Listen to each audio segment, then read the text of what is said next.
शाम के ठीक 4:30 बज रहे थे। सूरज अभी पूरी तरह ढला नहीं था, लेकिन बीशनपुर के रास्ते पर रोशनी फीकी पड़ने लगी थी। शहर की चकाचौंध मीलों पीछे छूट चुकी थी और सामने था धूल और सूखे खेतों के बीच बलखाता एक सुनसान रास्ता। दिन का उजाला तो था, लेकिन पेड़ों की लंबी होती परछाइयां किसी आने वाले गहरे अंधेरे का इशारा कर रही थीं। इसी रास्ते पर आरव की कार एक अनजानी मंजिल की तरफ तेजी से बढ़ रही थी। आरव, जो कि शहर का एक काबिल इंजीनियर है, आज बरसों बाद वो अपने गांव बीशनपुर लौट रहा है। मकसद सिर्फ एक है, अपनी बूढ़ी दादी को उस वीराने गांव से निकालकर अपने साथ ले जाना और उस पुरानी पुश्तैनी हवेली को हमेशा के लिए बेच देना। आरव अचानक अपनी कार ढाबे के सामने रोकता है। वह उतरकर ढाबे की एक पुरानी लकड़ी की मेज पर बैठ जाता है और आवाज लगाता है, काका, एक कड़क अदरक वाली चाय ले आना। तभी ढाबे वाला रामू काका चाय का गिलास मेज पर पटकता है और रामू काका कहते हैं, बाबूजी, रास्ता भटक गए हो क्या? आगे तो बीहड़ है। नहीं काका, मुझे बीशनपुर जाना है, मेरी दादी रहती है वहां। बीशनपुर का नाम सुनते ही ढाबे पर सन्नाटा छा जाता है। दो लोग जो हुक्का पी रहे थे रुक जाते हैं। एक कुत्ता जो सो रहा था अचानक उठकर अजीब तरह से आरव की तरफ देखने लगता है। तभी रामू काका धीमी आवाज में कहता है, बाबूजी, मेरी एक सलाह मानोगे? आज रात यहीं रुक जाओ। उस गांव का रास्ता शाम ढलते ही बदल जाता है। आरव हंसते हुए कहता है, अरे काका, किस जमाने में जी रहे हैं आप? 2026 चल रहा है और मैं गूगल मैप्स यूज करता हूँ, रास्ता नहीं भटकूंगा। आरव पैसे देके कर गाड़ी में बैठता है। जब वह गाड़ी मोड़ता है तो मिरर में देखता है ढाबे के लोग उसे ऐसे घूर रहे हैं जैसे किसी मुर्दे को विदा कर रहे हों। आरव अपनी घड़ी में समय देखता है। शाम के 5:45 हो चुके हैं। सूरज डूबने वाला है। आसमान लाल हो गया है। आरव की गाड़ी गांव में घुसती है। वह जो देखता है उसे समझ नहीं आता। गांव में भगदड़ मची है। किसान अपने हल और बैल वहीं खेत में छोड़कर भाग रहे हैं। औरतें कुएं से पानी भरे बिना दौड़ रही हैं। मटके रास्ते में फूट रहे हैं। दुकानदार शटर गिरा रहे हैं जैसे कोई कर्फ्यू लगने वाला हो। आरव अपने आप से बड़बड़ाते हुए कहता है, क्या पागलपन है यार, अभी तो अंधेरा भी नहीं हुआ। आरव की गाड़ी उसकी पुश्तैनी हवेली के आगे रुकती है और ठीक उसी पल सूरज की आखिरी किरण डूबती है। जैसे ही अंधेरा होता है, पिन ड्रॉप साइलेंस हो जाता है। पूरा गांव एक झटके में कब्रिस्तान बन जाता है। हर दरवाजा बंद, हर खिड़की बंद हो जाती है। रात के 8 बजे है। आरव अपनी पुश्तैनी हवेली में सोफे पर बैठा है। तभी आरव की दादी आती है। दादी 75 साल की बहुत कमजोर बूढ़ी औरत। दादी की आंखों में डर के साथ दहशत है। वह दौड़ती हैं और मुख्य दरवाजे पर 3 भारी लोहे के ताले लगाती हैं। फिर कांपते हाथों से उस पर गंगा जल छिड़कती है। तभी आरव ये सब देख कहता है, दादी रिलैक्स यार, मैं हूं ना, कोई चोर नहीं आएगा, तुम ज्यादा परेशान मत हो। दादी उसके पास आती हैं और प्यार से उसका चेहरा पकड़ती है। उनके हाथ बर्फ जैसे ठंडे हैं। दादी कहती है, चोरों से ताले बचाते हैं बेटा, उससे नहीं। मेरी बात गांठ बांध ले। अब सुबह होने तक चाहे कोई भी आवाज आए, चाहे तुझे लगे कि कोई मुसीबत में है, फिर भी दरवाजा मत खोलना। आरव सिर हिला देता है, लेकिन मन ही मन इसे गांव का अंधविश्वास मानकर इग्नोर कर देता है और सोने जाता है। आरव सो रहा है। अचानक उसकी आंख खुलती है। कोई शोर नहीं, बस एक अजीब सी बेचैनी। तभी आवाज आती है। खिड़की के बाहर सूखी पत्तियों पर जैसे कोई भारी चीज घसीटी जा रही हो और एक स्पष्ट आवाज आ रही है, नंगे पैर चलने की भारी आवाज। आवाजें एक लय में हैं। ऐसा लग रहा था कोई हवेली के चारों ओर परिक्रमा कर रहा है। आरव खिड़की की तरफ बढ़ता है। वह पर्दा हटाने ही वाला होता है कि उसे दादी की चेतावनी याद आती है, लेकिन जिज्ञासा उस पर हावी हो जाती है। वह धीरे से पर्दा हटाकर बाहर झांकता है। बाहर घना अंधेरा पसरा हुआ है, लेकिन बरगद के पेड़ पर उसकी नजर ठहर जाती है। पेड़ की एक डाल से उसे कुछ लटकता हुआ दिखता है, लाल साड़ी जैसा कोई कपड़ा जो हवा में बहुत हल्का सा हिल रहा है। तभी आरव खुद से बुदबुदाता है, शायद किसी जानवर की आवाज रही होगी। और पेड़ पर जो दिख रहा है, हाँ, वो भी कोई कपड़ा ही होगा, हवा से उड़कर वहां फंस गया होगा। लेकिन उसके शब्दों में भरोसा नहीं था। उसकी आंखें जमी हुई थीं, सांसें धीमी पड़ चुकी थीं, दिल जोर जोर से धड़क रहा था। शायद वह भी देख चुका था कि वह सिर्फ कपड़ा नहीं बल्कि पेड़ पर कोई साया था। वह वापस बिस्तर पर आ जाता है, लेकिन पायल की आवाज पूरी रात उसके कानों में गूंजती रहती है। सुबह होती है। आरव गांव में निकलता है। वह नोटिस करता है कि हर घर के दरवाजे पर काले कोयले से एक क्रॉस यानी एक्स का निशान बना हुआ है।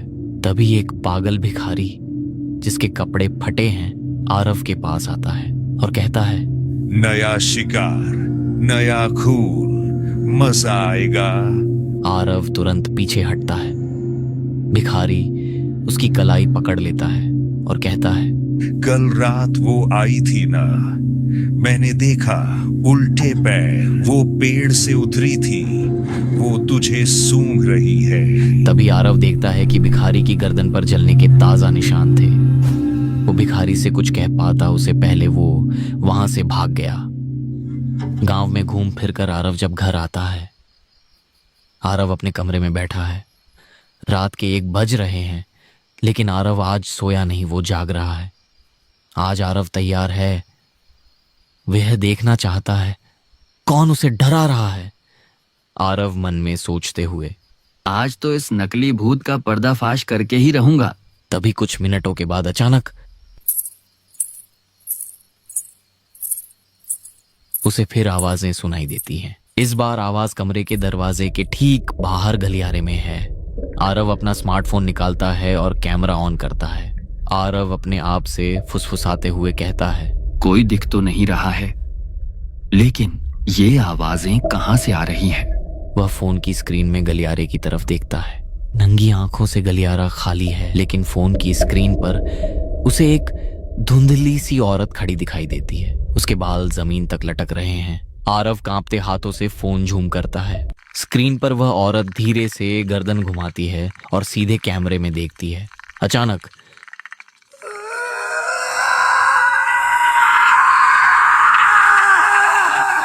फोन के स्पीकर से एक बहुत तेज चीख निकलती है। फोन का स्क्रीन अपने आप छटक जाता है। आरव फोन फेंक देता है। अब उसे यकीन हो चुका था ये कोई इंसान नहीं है। अगले दिन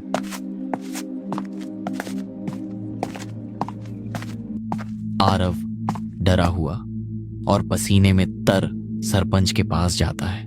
आरव सीधा मुद्दे पर आता है और कहता है, सरपंच जी, रात को मुझे वो औरत दिखी जिसका जिक्र गांव वाले करते हैं। तभी सरपंच कहता है, मुझे पता था कुछ न कुछ अनर्थ होने वाला है। तभी आरव कहता है, सरपंच जी, कौन है वो मुझसे क्या चाहती है? सरपंच खांसते हुए अपनी चारपाई से उठता है। सरपंच कहता है, वो बदला लेने नहीं आई है आरव, और न ही वो अपना कर्ज वसूलने आई है। वो एक शाप है। उसका नाम लाजो है। ये उस साल की बात है जब सूखा पड़ा था, लोग दाने दाने को मोहताज थे। तभी आरव तुम्हारे परदादा बद्दे ठाकुर को किसी ने बताया कि गांव के पुराने बरगद के नीचे पुश्तैनी खजाना गड़ा है। पुजारी जी, मैंने सुना है कि हवेली के पास वाले बरगद के पेड़ के नीचे हमारा पुश्तैनी खजाना गड़ा है। गांव की जो हालत है उसे देखते हुए मुझे लगता है अब उसे निकालने का सही वक्त आ गया है। हम आज ही रात खजाना बाहर निकालेंगे। नहीं ठाकुर, वहाँ कोई खजाना नहीं है। वहाँ खजाना नहीं, एक श्राप गड़ा है जिसे सदियों पहले तांत्रिकों ने बांध दिया था। पुजारी के समझाने के बावजूद ठाकुर नहीं माने। उसी रात बरगद के पेड़ के नीचे खुदाई शुरू कर दी।